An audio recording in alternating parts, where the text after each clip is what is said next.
Hey, what's going on, everybody? Welcome to Poetically Christian Gamer. Thanks so much for clicking on the video. This is another edition of Should Christians Play?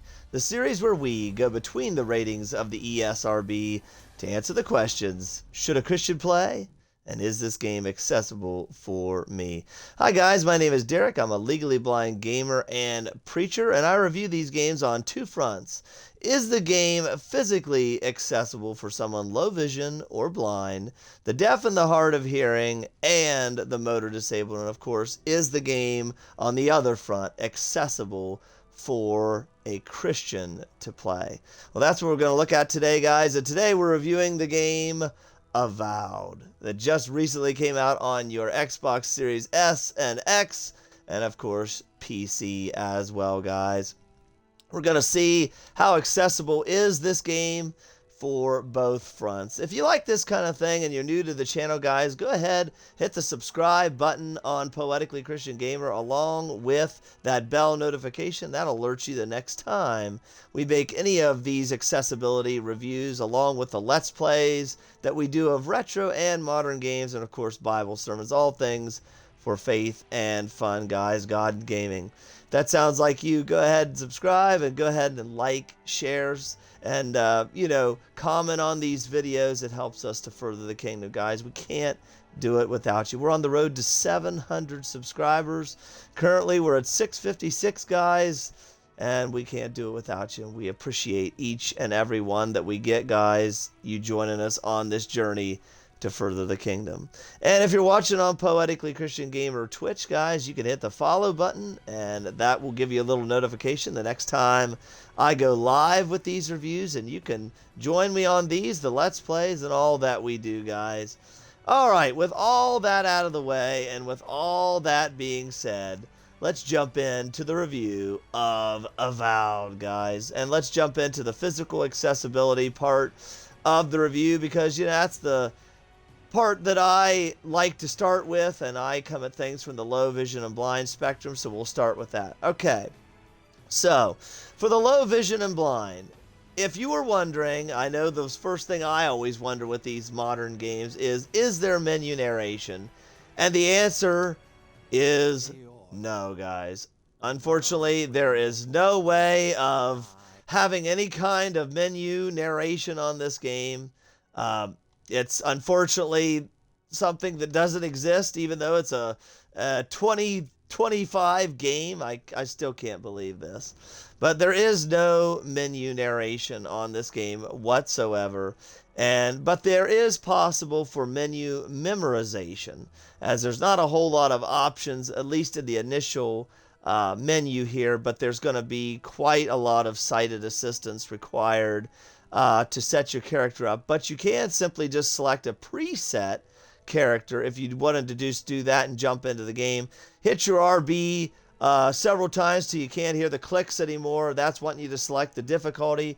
You can go right or left to turn your difficulty up, down 7, and you could start into your game. If you wanted to do that as a blind user, that is possible. They have templates, presets. That's what I'm going to do here today. But if you wanted to get more distinctive and, selecting your characters, all those kind of things, setting up everything, there's going to be some sighted assistance required. Probably, to get things the way that you want them, the class, the race that you select, all those different things. For the low vision, we do have some accessibility features here. We have a light background with semi-decent sized text. As when the game boots up, you have the ability to select your text size. You can go to largest. That's what I've selected here. And so it makes things fairly decent size. And what you're highlighted on has got a semi-dark background behind it, and easily able to see what you're highlighted on. You got this kind of a light colored menu with dark writing, but when you're highlighted something, it changes to white writing with a dark background highlighting what you're on. So not too bad to see. Seen a lot better, seen a lot worse, but overall not too bad. Once you get in game, though, however, there is no navigational assistance. However, the storyline is completely voiced over except for your character and this is really going to come into play. Your character is not voiced over, and the choices that you have to select as far as the moral choices that you make when you get in this game, as it is an RPG game, are also not voiced over, and neither are they narrated. So you have no idea what choice you are selecting if you're blind, and if you're a low vision user and have trouble reading the text. Again, you have no idea what choice you're selecting. You would just be completely random, whatever you decide to select. So, again, going to get serious negative marks in a game from 2025. There kind of really is no excuse at this point not to have these kind of simple accessibility features in a game for someone low vision or blind. So it's in there. It may be a game breaker for you, but I will show you some gameplay here in a minute, and you guys can kind of see what that's like as it's in practice. Like I said, you got no navigational assistance. This is an open world RPG, so you kind of are just dropped into these binomes and, you know, left to your own devices to run around, do whatever. You could decide to do side quests. You could decide to just, you know, kind of take on enemies. If you want to do the story, you can, but you, as a low vision or blind user, really have no idea where you're supposed to go to get to the next storyline thing. So again, simple audio cues, navigational voiceovers, anything like that would have severely helped this game, but we don't have those games, at least at launch as I'm reviewing this, guys. Hopefully, maybe there'll be that in a patch later on, as Microsoft typically is pretty dedicated to accessibility. Let's hope that will be added later. So for the low vision and blind, you know, you could just get in the game and just kind of run around for fun and kind of mess around with stuff. But yeah, it would be very hard to progress in the storyline without some sighted assistance. So I have to give this game severe negative things. We do have that nice contrast in our menu. We do have the larger text. We do have a shimmer effect that they can put on some of the items that you collect. Things like that. You could use your ears somewhat for the enemies, things like that, but there is nothing modern here to help you whatsoever, nothing that you would hope to be there, at least I hoped it would be there. So I'm going to give this game a D for the low vision and the blind. There is just the bare minimum here to help somebody. Now, for the deaf and hard of hearing, this game is subtitled, it is captioned, and all the storyline, and of course, is subtitled out, text out, so you know what's going on. You know who's speaking as the camera kind of pans to that way or the other way. Your choices are all subtitled and text out for what you need. So pretty decent. Not bad. Not the best I've ever seen, but it gets the job done. It is playable. I would give the game a B. I think that's a good solid grade for the deaf and hard of hearing. For the motor disabled, there is a slight button remapping in this game. Nothing overly what you would want. Nothing super over the top. But there's not a lot in this game. There is toggles, so you can decide to do toggles or holds. I know that always helps someone that's motor disabled. It is hard for them to hold down a button to do certain things. And thankfully in this game, certain things like your running and your swinging, they can be toggled instead of having to be held. So that makes it. So it gets pretty decent marks. I mean, it's here, it's serviceable. Again, it gets the job done. I think a B is a fairly decent grade for the motor disabled. All right, so that's the physical accessibility side of things. What about the moral accessibility side of things? You know, what does this game look like, feel like, and what kind of content is it? Well, the game got an M rating by the ESRB for blood and gore, strong language. And it definitely lives up to that. It's a hack and slash game, but there also is gunplay, as there is guns. If you assign a gun to your character, you have that ability, whether you do or you don't. But the swinging part, the hack and slash part, is there unless you select a wizard or like a more magical themed character who use spells and things like that. So yeah, the blood and gore is definitely there. The enemy types you fight, spoiler alert if you don't want to know, I'm gonna kind of tell some of this. The enemy types in this game are wide ranging. You have skeletons, you have lizard-like people, you have bears, you have spiders, you have people, just regular people that are infected by this scourge, so plague-type people. You have multiple enemy types in the game that you have to fight. The backstory to this is you're kind of dropped into this world. This is kind of an extension of the Pillars of Eternity series, but it's a standalone game on its own. So it's not like you have to have played those games to play this one.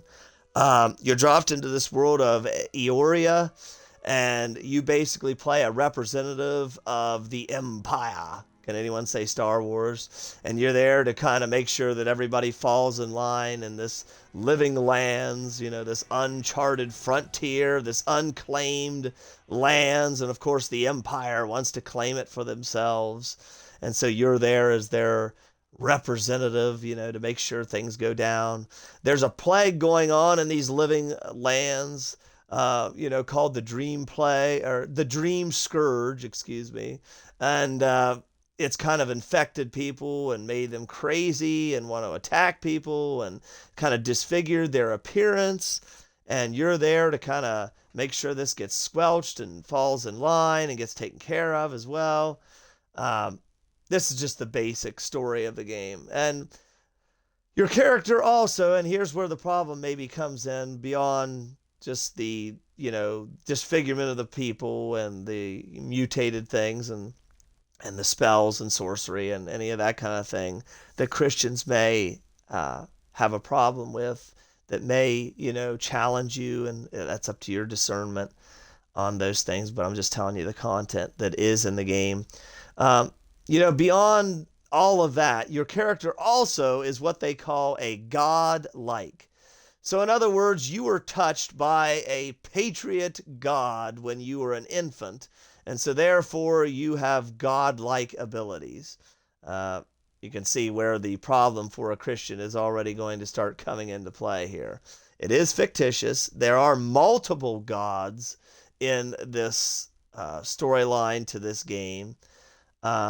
But there's a lot of, you know, some are good gods, some are bad gods, some, you know, some see what you have as a blessing, some see what you have as a curse, things like that. The game also has strong language.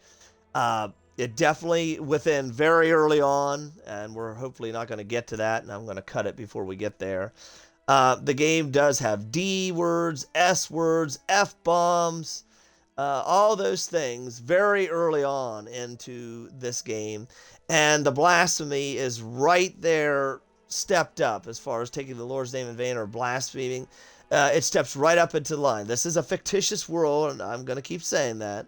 But they step right up to the line of whether they're wink, wink, you know, putting religious undertones into the game. So they'll say like, oh my gods, or, you know, things like that. Things right up to the line of taking the Lord's name in vain, but they're doing it in a, what they think is a clever wink, wink undertone way of, well, it's gods, it's the universe, it's not the God.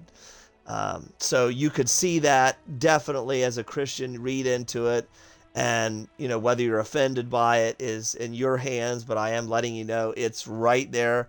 They step right up to the line of it, and so it's into your own discernment and judgment whether that's a game changer or game breaker for you. Again, I'm just letting you know it's in the game. There is no romance arc in this. You do not have the ability with your characters to have any romances in the game. So we do eliminate that part and troublesome thing in the game, which is nice. Typically in RPGs, you can follow a storyline and a character throughout. You can develop relationships and romances with other characters. And of course, that leads into, you know, lust and temptation that way for a Christian, and sexual immorality. But that's eliminated. Those arcs and constructs do not exist in this game, so that's pretty cool. As I said, the blood and gore is there, the violence is there, as it's a hack and slash or shooting game against these host of creatures. So if that's something that's bothersome to you, there's no way of wrapping around it. There's no way of turning the blood off in this game. There's no way of avoiding the violence, as you have to fight as these creatures attack you. So there's no way of avoiding the violence in any way. You can avoid the guns, as you do not have to assign a gun to your character. The blasphemy, it's stepped right up there, flirts with the line. The language is definitely there, including F-bombs. It definitely lives up to its M rating. So for the moral, sexual content-wise, as I said, this game is 50 to 100 plus hours long. So I have no way of being able to see every NPC in the game. But, you know, from what I've seen, most of the characters are dressed okay, but I can't guarantee that they would all be so. You have the ability to dress your own character and assign what they look like. You can put this game in third person or first person mode if that helps you. Again, that could have been even in the section on the low vision blind. If first person games are easier for you to play, or third person, you have the ability to go either way, camera view wise. You also have the ability to turn off the camera shakes and anything for motion sickness, the head bobbing, all that kind of thing. You can turn those off as well if you have any kind of trouble with motion sickness. Yeah, so overall, this long storyline, you got these godlike characters. They call them godlikes, refer to themselves as gods. They got a play going on. You have magic, you have sorcery, you have violence, you have blood and gore, you have language. You have them flirting right up to the line with them taking the Lord's name in vain and blasphemy. So it is, as far as the world wise, it's its own world. It's not talking about the actual God.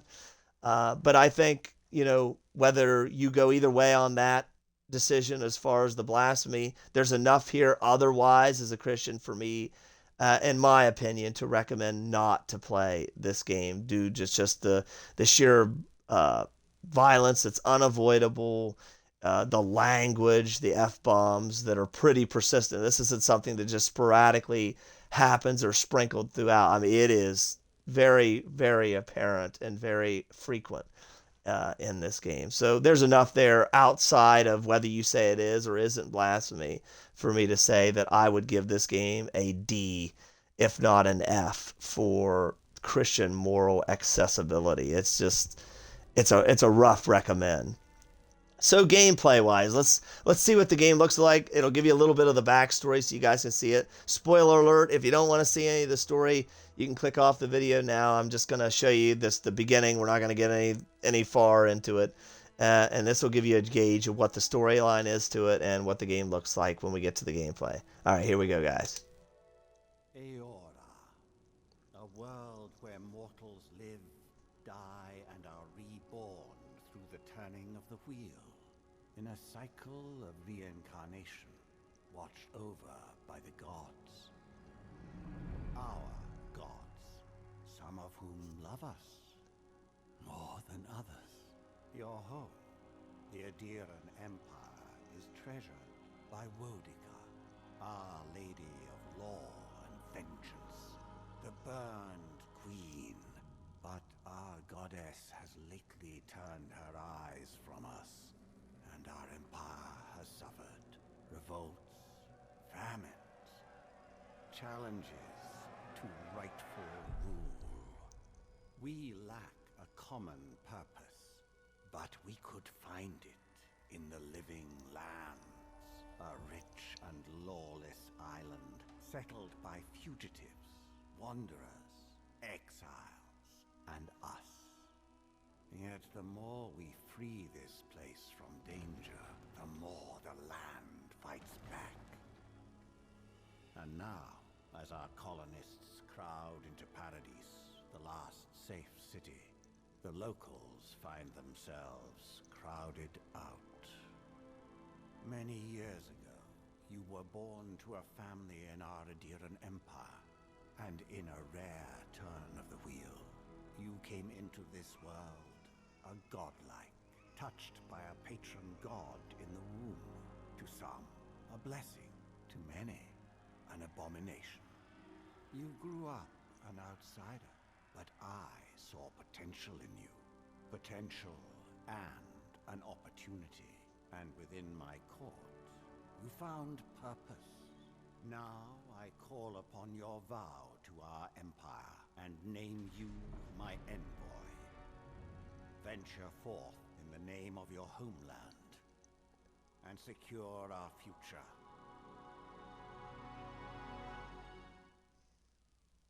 So there's your basic story and backstory. See, there's a lot of...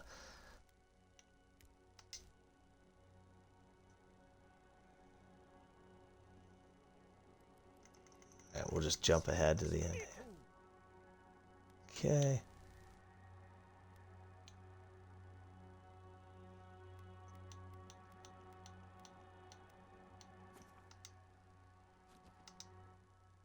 All right, here we go, guys.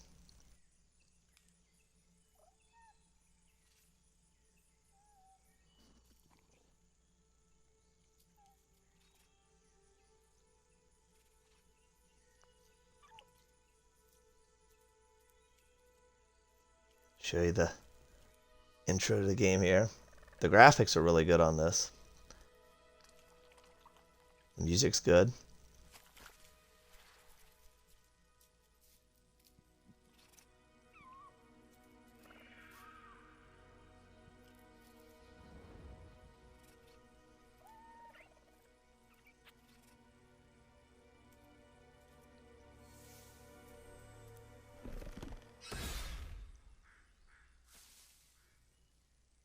What do you know of the living lands?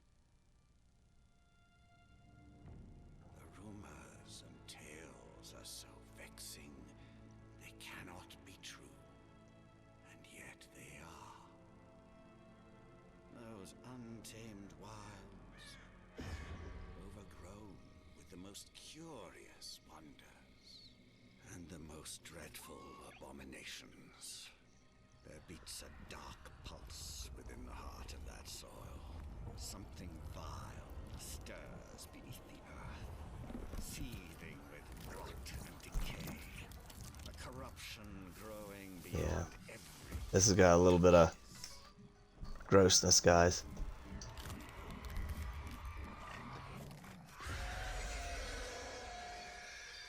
Its foul tendrils reach towards us, to lash out at the Empire itself. I command you. Yeah. Go to the living lands, find the roots, and if necessary, sever them. You are my envoy. Remember your vow. The hopes of an empire rest upon you. Okay, guys.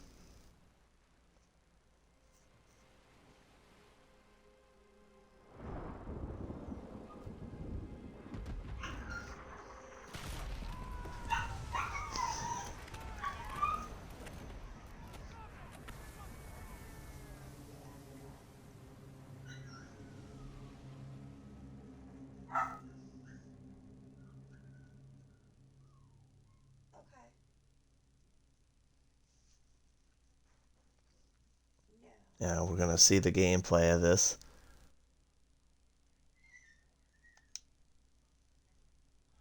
As you can see, there's definitely some questionable things, guys. But I leave it to your own discernment. That's why I show you what these games look like and the storylines, and you can be your own judge, guys.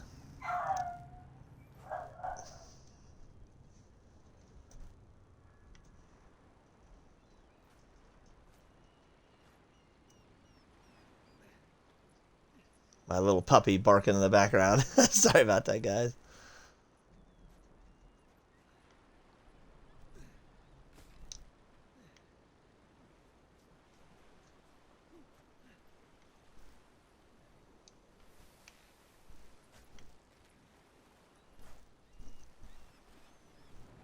Envoy, over here.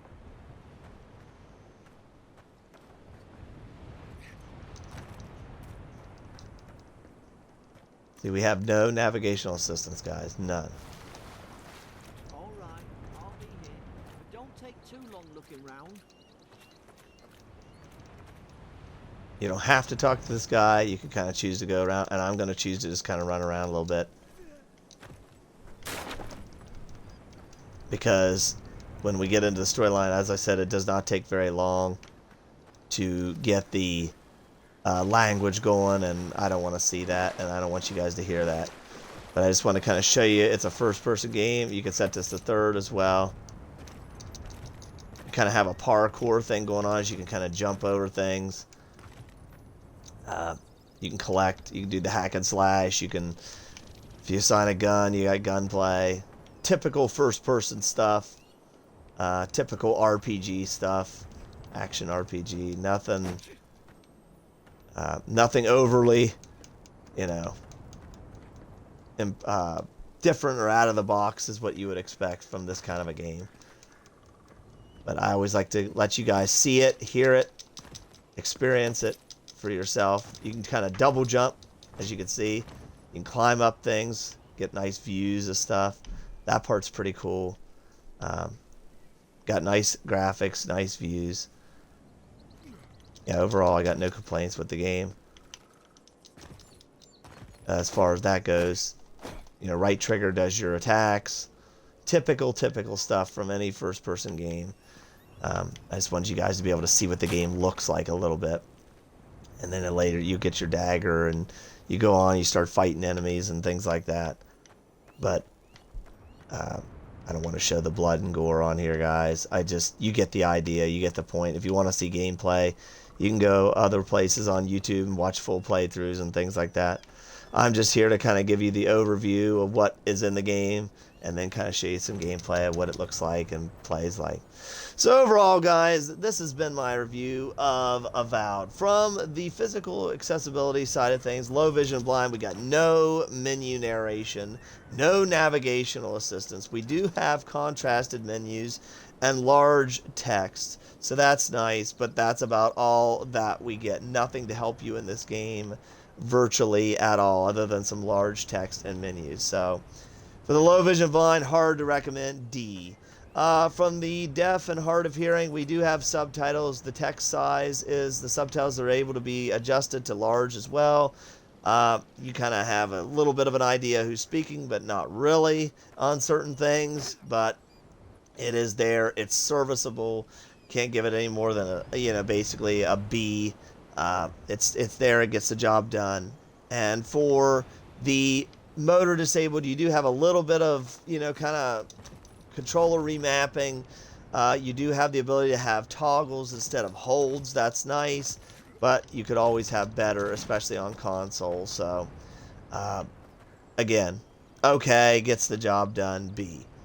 And from the moral Christian accessibility, I cannot recommend this game myself as a Christian, but you do have language in this game, including F-bombs. You do have the blood and gore that is not avoidable in any way on this game. You do have gunplay that is avoidable, but it is there. You do have them going right up to the line of blasphemy in the game, but doing it in this wink wink undertone world going on here. But you could take that either way, but even without that, like I said, you've got the blood and gore in the game that's not avoidable. You've got the language in the game that's not avoidable. You have magic and sorcery in the game that is avoidable if you don't select a magical character, but there are other people in the game that do have it.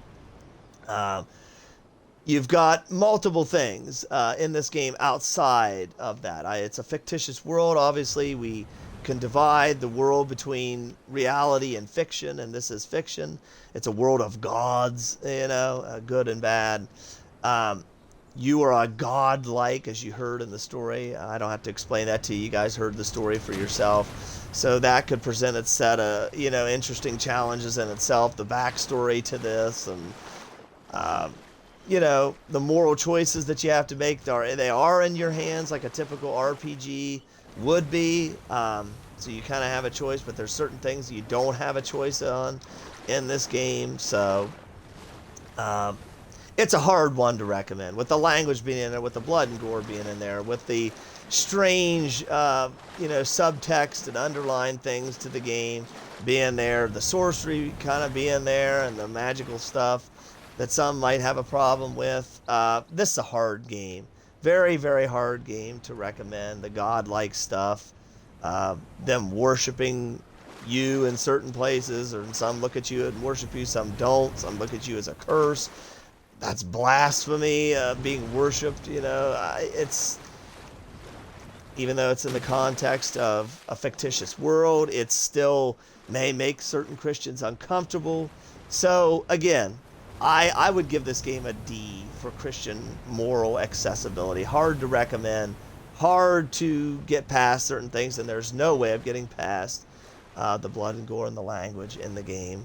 There also is, if this is a problem for you, when you're setting up your character, as you might have saw, there are pronouns in this game, whether you give your character a pronoun or whether you want that pronoun displayed on certain things. So if that's, a problem for you as a Christian, that's there. It's part of the game. You don't have to give your character one of those, so that is avoidable. And you don't have to have it listed or displayed, but it is in the game. And if that just, being in the game is kind of a cultural thing and a problem, then it's there. So anyhow, this has been my long-winded review, guys. There's a lot to this, and I wanted you to see the storyline kind of tells the tale more than anything else ever could. And you guys got to see the storyline, the backstory of this game. I just kind of gave you my opinions and reviews from the Christian point of view, and I would give the game Avowed a D for Christian moral accessibility, and I would give the game a no on my own personal recommend. But as always, guys, it's in your own hands, your own discernment, your own judgment, knowledge of God's word, the guidance you get from the Holy Spirit, and just the feelings that you have in your own heart, whether this would be something you would want to play. And for the physical accessibility side of things, I hope that my explanation and a little bit of this gameplay has helped you to decide whether this is something you'd want to play or not. This has been another edition of Should Christians Play? If it's helped you guys, subscribe to the channel and hit the bell icon, and you won't miss any of our Christian physical accessibility reviews, our Let's Plays, Bible sermons, and all that we do, guys. We have faith and fun here, and we do all things for God and gaming. If that sounds like you can subscribe, hit that bell. As I said, it's free, and you'll have our videos recommended to you, and you won't miss anything that we do, guys. You'll be able to join us on our journey to furthering the kingdom. Of course, always liking, sharing, commenting on these videos on YouTube helps me so much with the algorithm and helps us on that all-important journey to 1,000 subscribers, guys. And if you're watching on Poetically Christian Gamer Twitch, you can also hit the follow button. You can join us in our Let's Plays, be part of the conversation. I love getting to know you guys. I love each and every one of you, and I try to do my best to help you. And if this has, guys, I appreciate it, and I hope you've appreciated it.